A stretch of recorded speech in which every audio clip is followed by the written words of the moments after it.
And 11 billion dollars remittances के तौर पर रिसीव किए हैं और ये सारे रिकॉर्ड्स टूट चुके हैं। यहाँ पे आप देख पाओगे इंडिया आज के समय पर पूरे दुनिया में पहला देश बन चुका है जिसने 100 बिलियन डॉलर्स का रेमिटेंस रिसीव क्रॉस किया है साल 2022 में। अब ये रेमिटेंसेस क्या होते हैं, ये पूरा सिचुएशन क्या है, इसको काफ़ी डिटेल से जानेंगे। और मैं आपको पहले ये जो टर्म है रेमिटेंस, इसके बारे में कुछ चीज़ें बताता हूँ। ये क्लियर होगा तो आराम से पूरा डेटा आपको समझ में आएगा।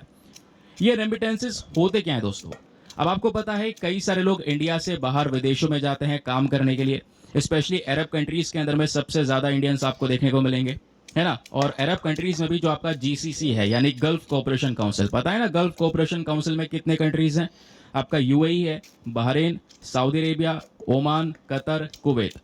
ये इंपॉर्टेंट कंट्रीज आती हैं गल्फ कोऑपरेशन काउंसिल में। और इन देशों में भी बहुत ज़्यादा इंडियंस जाते हैं काम करने के लिए। अब वो काम करते हैं, पैसा अर्न करते हैं और अर्न करने के बाद में अपने देश भेजते हैं, अपने परिवार को भेजते हैं या नहीं भेजते? बिल्कुल भेजते हैं। उसी पैसे को हम रेमिटेंस बोलते हैं, ठीक है, जो यहाँ पर वापस से इंडिया में आया। तो ये कहीं ना कहीं कह सकते हो ये जो अमाउंट आ रहा है, ये जो पैसा वहाँ से आ रहा है, ये जो रिसीव कर रही हैं यहाँ पर जो फैमिलीज हैं, है ना, तो वो बेसिकली रेमिटेंसेस के तौर पर देखा जाता है। और इस रेमिटेंस से आप कह सकते हो पॉवर्टी कम की जा सकती है, लिविंग स्टैंडर्ड्स इंप्रूव होते हैं, एजुकेशन को सपोर्ट मिलता है, हेल्थ केयर को सपोर्ट मिलता है, ओवरऑल इकोनॉमिकल एक्टिविटी यहाँ पर इंप्रूव होती है क्योंकि ओवरऑल वो जो पैसा है वो इंडियन इकोनॉमी में एंटर कर रहा है। समझ गए? क्लियर हो गया दोस्तों? तो रेमिटेंस क्या है ये आपको समझ में आ गया। अब रिपोर्ट बताती है साल 2022 में सबसे ज़्यादा इस प्रकार से पैसा रिसीव करने वाला देश कौन सा है? इंडिया। और इंडिया पहला देश ऐसा बन चुका है जिसने 100 बिलियन डॉलर्स का ये रेमिटेंस क्रॉस कर लिया है और 111 बिलियन डॉलर अमाउंट ये रिसीव किया गया है साल 2022 में। इंडिया के बाद कोई आसपास देश है तो वो है मैक्सिको, लेकिन अगर आप अमाउंट का डिफरेंस देखोगे तो वो बहुत ज़्यादा है।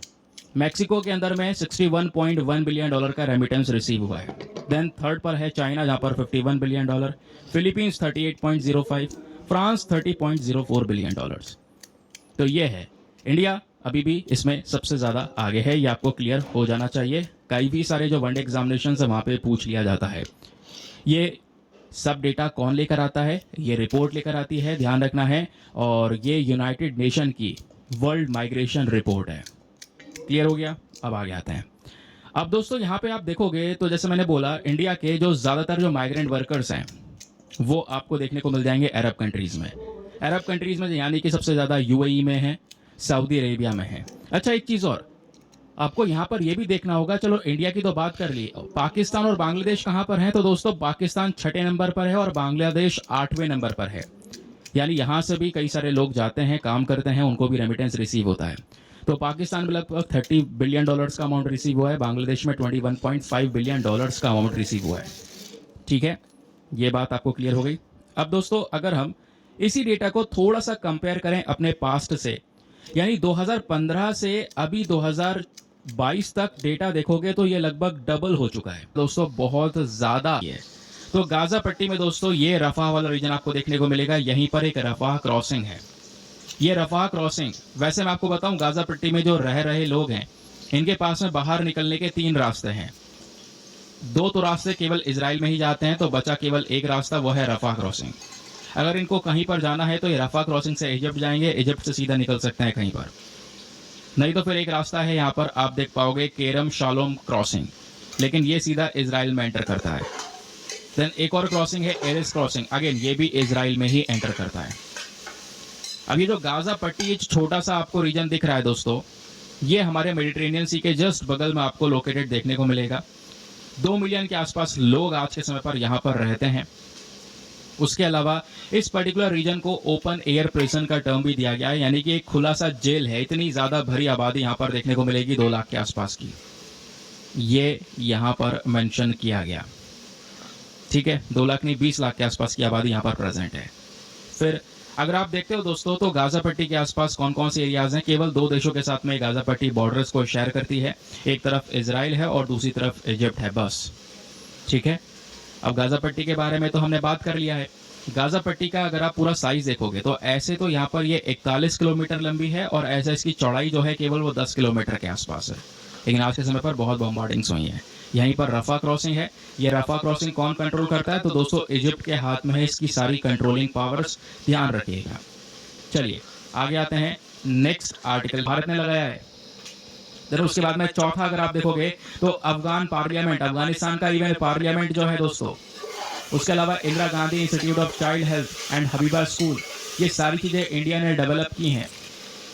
ये यहाँ पर आपको देखने को मिलेगा और कई सारे और भी ट्रांसमिशन प्रोजेक्ट्स वहाँ पे लगाए गए हैं। तो 2002 से लेकर 2021 के बीच में भारत ने $4 बिलियन से ज़्यादा पैसा खर्च कर दिया है अलग अलग प्रोजेक्ट्स को स्टेब्लिश करने में। तो वो पैसा ऐसे भी नहीं जाने दे सकते ना। तो इस बेसिस पर भी अफगानिस्तान हमारे लिए बहुत इंपॉर्टेंट है। और इससे भी ज़्यादा इंपॉर्टेंस इसलिए है क्योंकि अफगानिस्तान के ज़रिए दोस्तों हम ऊपर सेंट्रल एशिया में जा पाते हैं। एग्जाम्पल के तौर पर अगर मैं आपको एक आध फोटो दिखाऊं तो ये आपको नजर आएगा। ये इंडिया है, इधर यहाँ पर आप देख पाओगे तो ये पाकिस्तान हो गया, ये अफगानिस्तान हो गया, ठीक है। ऊपर अगर आप देखोगे तो दोस्तों वो सेंट्रल एशियाई कंट्रीज आपको नजर आएंगे, किर्गिस्तान, कजाकिस्तान, उज्बेकिस्तान, है ना। ये 5 सेंट्रल एशियन कंट्रीज हैं और वहाँ पे पहुँचना हमारे लिए बहुत ज़्यादा मुश्किल है। क्यों? बीच में पाकिस्तान आ जाता है, पाकिस्तान के साथ में संबंध अच्छे हैं नहीं, ऊपर से जा नहीं सकते, इधर चाइना है। तो हम लोगों को एक रास्ता मिलता है ऊपर जाने का, वो है कौन सा वाला? अफगानिस्तान वाला।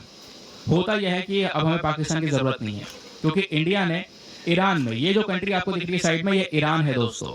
ईरान में अपना एक पोर्ट बनाया है, बंदरगाह बनाया है, चाबार पोर्ट। तो इस पोर्ट के जरिए हम यहाँ पर एक रेलवे लाइन बना देंगे और इस रेलवे लाइन के जरिए सीधा अफगानिस्तान जाएंगे और अफगानिस्तान से ऊपर हमें सेंट्रल एशियन कंट्रीज की कनेक्टिविटी मिल जाएगी। तो ऊपर नॉर्थ वर्ल्ड में एक कनेक्टिविटी मिल जाती है दोस्तों और वो कनेक्टिविटी अफगानिस्तान के थ्रू ही मिलेगी। तो इस बेसिस पे भी अफगानिस्तान का इंपॉर्टेंस है। समझ गए ये बात? अब अफगानिस्तान की जियोपॉलिटिकल लोकेशन भी बहुत रेलिवेंट है, जैसे मैं आपको बता चुका हूँ। ऊपर सेंट्रल एशिया में अगर हमें ज्वाइंट होना है तो उसके लिए अफगानिस्तान हमारे लिए आज के समय पर इंपॉर्टेंट है। प्लस टेररिज्म से लड़ने के लिए भी अफगानिस्तान इंपॉर्टेंट है क्योंकि अफगानिस्तान आज भी दोस्तों आतंकवादियों का एक हॉटबेड बना हुआ है।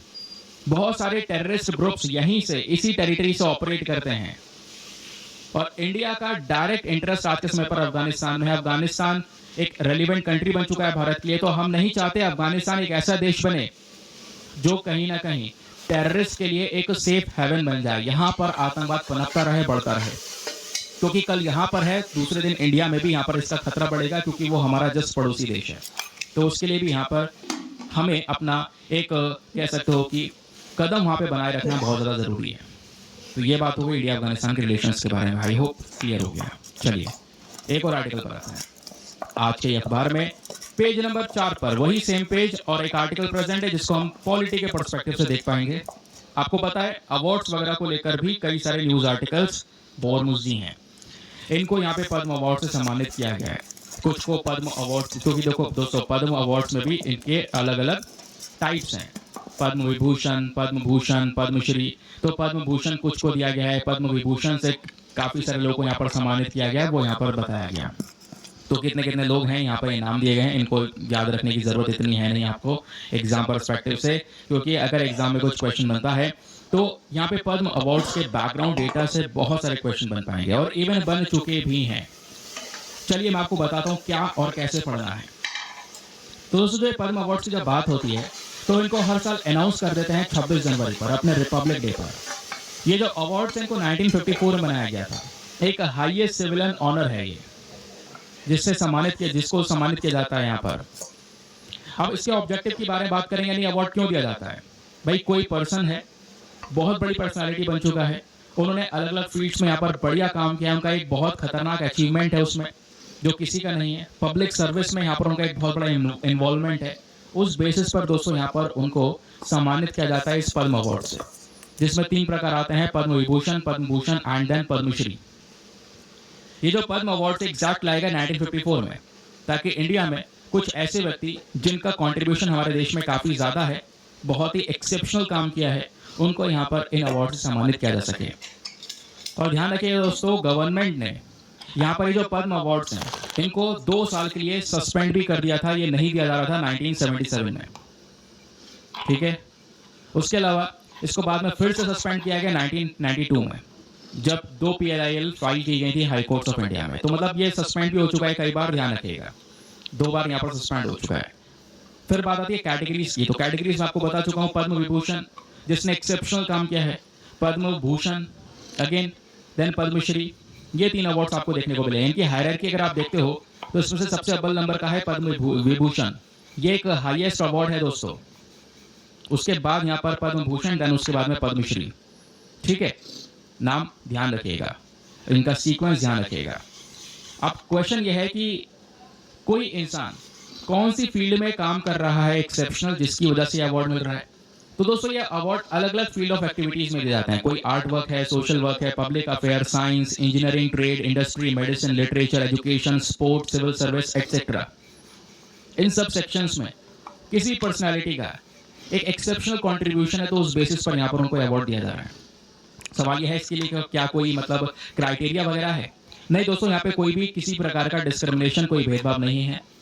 सभी व्यक्ति इसके लिए एलिजिबल हैं, बिना किसी रेस, ऑक्यूपेशन, सेक्स या किसी भी प्रकार की डिस्क्रिमिनेशन के। तो कोई ऐसा डिस्क्रिमिनेशन नहीं है, हर व्यक्ति यहाँ पर इसके लिए एलिजिबल है, बट उसके लिए यहाँ पर उसको कॉन्ट्रीब्यूशन देना होगा। अब सवाल यह है कि इनको सेलेक्ट कैसे किया जाता है कि भाई हाँ इनको ये अवार्ड मिलेगा। तो सेलेक्ट करने के लिए दोस्तों पूरा एक प्रोसेस होता है जिसमें हमें एक कमेटी बनानी होती है, नाम है पद्म अवार्ड्स कमेटी। अब ये जो कमेटी है दोस्तों यही रिकमेंडेशन देती है। ठीक है, अब ये रिकमेंडेशन यहाँ पे दिया जाता है प्रेसिडेंट को, फिर वो प्रेसिडेंट यहाँ पर उसको ये अवार्ड देते हैं। अभी ध्यान रखिएगा, ये जो पूरी कमेटी है दोस्तों, इसको बनाता कौन है? इसको हमारे प्रधानमंत्री बनाते हैं हर साल, और प्रेसिडेंट यहाँ पर आप कह सकते हो इसको यहाँ पर अवार्ड करते हैं। यानी कि वो देखा जाएगा, सारा डेटा लाया जाएगा, फिर प्रेसिडेंट को प्रेजेंट किया जाएगा, प्रेसिडेंट लास्ट में उसको अवार्ड देंगे। ठीक है, तो दोस्तों ये तो बात हो गई पद्म अवार्ड्स की। इनसे भी ऊपर एक अवार्ड आता है, देश का सबसे हाईएस्ट सिविलियन अवार्ड। वो कौन सा है? भारत रत्न। ठीक है, अब भारत रत्न अवार्ड भी दोस्तों किसी व्यक्ति को अपने एक्सेप्शनल परफॉर्मेंस के लिए दिया जाता है। और ध्यान रखिएगा, हमारे संविधान में आर्टिकल 18 के तहत भारत रत्न किसी टाइटल के तौर पर कवर नहीं किया जाएगा। ऐसा नहीं कि नाम आगे लगाया जाएगा, नाम के आगे भारत रत्न अवार्ड ही लगाया जाएगा बार बार। ठीक है, तो आर्टिकल 18 के तहत यहाँ पर इसको टाइटल के तौर पर कवर नहीं किया गया है, ध्यान रखिएगा। ये पद्म अवार्ड से काफी ज्यादा अलग है। ठीक है, भारत रत्न अवार्ड का भी जो रिकमेंडेशन होता है वो हमारे प्रधानमंत्री सीधा प्रेसिडेंट को देते हैं कि भैया हाँ हमको ये भारत रत्न अवार्ड इनको देना चाहिए। ठीक है, एक पर्टिकुलर ईयर में ध्यान रखिएगा, एक साल में जो मैक्सिमम भारत रत्न अवार्ड है वो कितने दिए जा सकते हैं? मैक्सिमम 3 दिए जा सकते हैं। कई सारी जगह पर एक्सेप्शनल केस भी होते हैं, ज्यादा भी दिए जा सकते हैं, वो एक्सेप्शनल ईयर्स होते हैं। लेकिन जो मैक्सिमम है दोस्तों, जो रिस्ट्रिक्टेड है वो है 3। एक साल में 3 भारत रत्न अवार्ड दिए जा सकते हैं, ध्यान रखिएगा। ये सब कुछ इतना ज्यादा डिटेल से, इतना बेसिक से पढ़ाया इसलिए जा रहा है क्योंकि यूपीएससी यहाँ से क्वेश्चंस पूछ रहा है, और 2021 में एक क्वेश्चन आया भी था। क्वेश्चन यही था कि consider the following statements in respect of Bharat Ratna and Padma awards. 3 statements आपके पास में है, बताना है इनमें से कौन सा स्टेटमेंट सही नहीं है। Which of the above statements are not correct?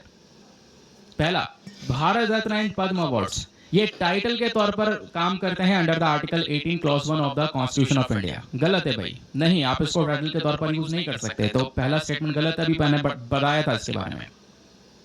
दूसरा, पद्म अवार्ड्स को लाया गया था 1954 में, जो कि केवल एक बार सस्पेंड हुआ है, नहीं 2 बार सस्पेंड हो चुका है, यहाँ पे अभी मैंने थोड़ी देर पहले ही बताया था। फिर जो number of Bharat Ratna awards है वो एक साल में केवल 5 दिए जाते हैं, नहीं 3 दिए जाते हैं। तो यानी तीनों के तीनों स्टेटमेंट गलत हैं। That is why option number D 1, 2 and 3 all are not correct. ठीक है, आगे आते हैं नेक्स्ट आर्टिकल पर।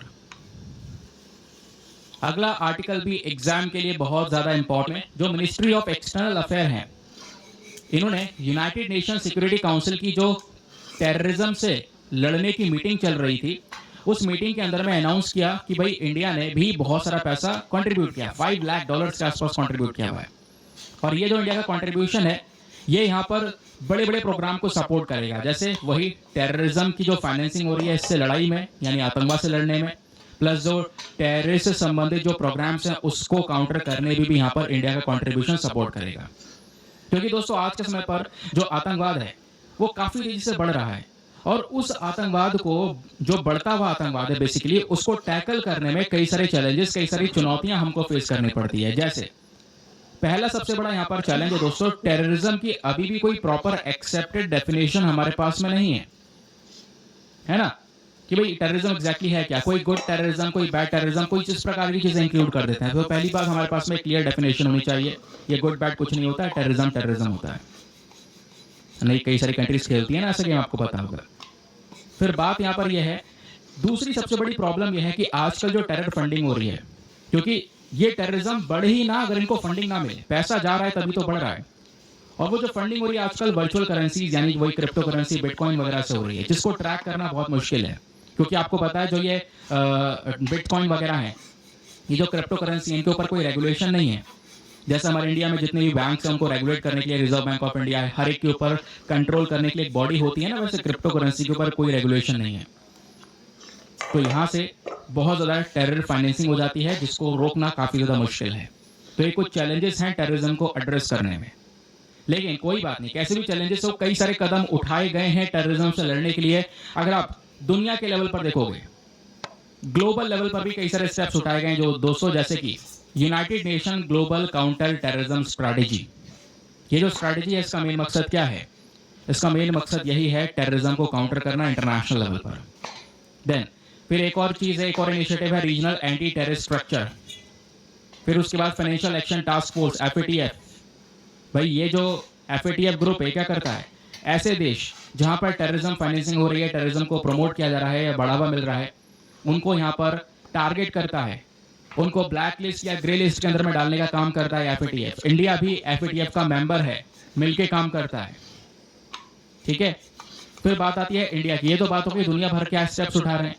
इंडिया के पास में कौन कौन से इनिशिएटिव्स हैं जो कि टेररिज्म को रोकने में मदद करते हैं? तो वो है फाइनेंशियल इंटेलिजेंस यूनिट। तो फाइनेंशियल इंटेलिजेंस यूनिट FIU के नाम से भी आप जानते हो, ये लगातार क्या करती है, जो भी टेररिज्म को फाइनेंसिंग की जाती है उसको रोकने का काम करती है, उसके खिलाफ एक्शन लेती है। प्लस जो मनी लॉन्ड्रिंग के केसेस होते हैं जहाँ पे ब्लैक मनी को व्हाइट मनी में कन्वर्ट किया जाता है, उसके खिलाफ भी दोस्तों यहाँ पर वो एक्शंस लेने का काम करती है। फिर बात आती है NIA, that is national investigation agency, है ना। तो ये उसके अलावा central counter terrorism law enforcement agency, ऐसे कई सारे इंपॉर्टेंट बॉडीज हैं भारत के पास में जो टेररिस्ट से लड़ने में या टेररिज्म फंडिंग को काउंटर करने में हेल्प करती हैं। समझ गए? तो ये तो हो गया सिचुएशन ग्लोबल लेवल का, इंडिया का, प्लस सिचुएशन क्या है और क्या मैटर है वो आपको समझ में आया। अब बात ये आती है दोस्तों, ये यूनाइटेड नेशन का काउंटर टेररिज्म ट्रस्ट फंड है क्या? जरा इसके बारे में जान ले। यूएनओसीटी के बारे में प्रीलिम्स में क्वेश्चन बन सकता है। तो ये जो फंड है दोस्तों, इसको बनाया गया था साल 2017 में, है ना। ये जो ट्रस्ट फंड है दोस्तों, इसको एस्टेब्लिश किया गया, तैयार किया गया पूरी तरह से 2009 में by the secretary general, and then उसके बाद में इसको पूरी तरह से ट्रांसफर किया गया UNOCT के अंदर में। ठीक है, United nation office of counter terrorism. पहले एक फंड बना, फंड पहले बन चुका था, इसको बाद में ट्रांसफर किया गया UNOCT में, और आज के समय पर ऐसा एक सेंटर भी है। और इसका मेन फंक्शन समझ ही चुके हो भाई, टेररिज्म को काउंटर करना। सिंपल सी बात है, इसमें और क्या चीज़ है, और कोई ऐसी बेसिक चीज़ है नहीं, वही चीज़ बार बार रिपीट हो रही है। ठीक है, चलिए आगे आते हैं नेक्स्ट आर्टिकल पर। तो अभी हाल ही में जो 37वां 37 सम्मेलन है वो यहाँ पर हुआ था, तो इस वजह से भी यहाँ पर इसके बारे में कुछ चीज़ें पता होनी चाहिए। क्या है आखिरकार ये अफ्रीकन यूनियन? ठीक है, तो दोस्तों अफ्रीका जो है एक बहुत बड़ा कॉन्टिनेंट है, जिसमें 50 से ज़्यादा देश आपको ये देखने को मिलेंगे। तो अब इन देश को एक जगह पर रिप्रेजेंट करने के लिए एक बॉडी होनी चाहिए। वो वैसे यहाँ पर एक बॉडी बनाई गई जिसको नाम दिया गया अफ्रीकन यूनियन। तो अफ्रीकन यूनियन दोस्तों एक इंटर गवर्नमेंटल ऑर्गेनाइजेशन है, एक ऐसा संगठन जहां पर इन सभी देशों की सरकारें मिलकर काम करती हैं, जिसमें 55 से ज़्यादा मेंबर कंट्रीज आज के साथ में प्रेजेंट हैं। तो ये आप कह सकते हो एक प्रकार का कॉन्टिनेंटल यूनियन भी है, यानी कि इस पूरे कॉन्टिनेंट को यहाँ पर रिप्रेजेंट करता है। ठीक है, ये बात आपको क्लियर हो गई। अब दोस्तों ये जो अफ्रीकन यूनियन है, इसको ऑफिशियली तौर पर लॉन्च किया गया था 2002 में। इससे पहले भी ऐसा एक ऑर्गेनाइजेशन हुआ करता था जिसका नाम था ऑर्गेनाइजेशन ऑफ अफ्रीकन यूनिट। तो उसी को हटाकर, उसी को रिप्लेस करके दोस्तों यहाँ पर ये अफ्रीकन यूनियन बनाया गया है। इसका हेडक्वार्टर कहाँ पर है? एडिस अबाबा। एडिस अबाबा नाम की जो जगह है ये इथियोपिया में है। ये रहा इथियोपिया, और यहीं पर एडिस अबाबा आपको देखने को मिलेगा। यहीं पर इसका हेडक्वार्टर भी है। ठीक है, ये कुछ बेसिक इन्फॉर्मेशन है। आगे आते हैं। नाउ नेक्स्ट आर्टिकल भी हमारे लिए बहुत ज़्यादा रेलिवेंट है। आज के ही अखबार में पेज नंबर 4 पर प्रेजेंट है। अगेन इंटरनेशनल रिलेशन का टॉपिक। आज उस जॉइंट एक्सरसाइज में एक होती है इक्विवेलेंट नाम का अभ्यास, एक होता है दोस्ती एक कथा। दोस्ती देन है एक कथा देन ऑपरेशन सीड। ये कुछ इंपॉर्टेंट अभ्यास जो दोस्तों इन दोनों देशों की फोर्सेस के बीच में किए जाते हैं। फिर बात आती है यहाँ पर कुछ इंपॉर्टेंट सेंटर्स की। देखोगे तो मालदीव्स में इंडिया ने कई सारे प्रोजेक्ट्स लगा रखे हैं।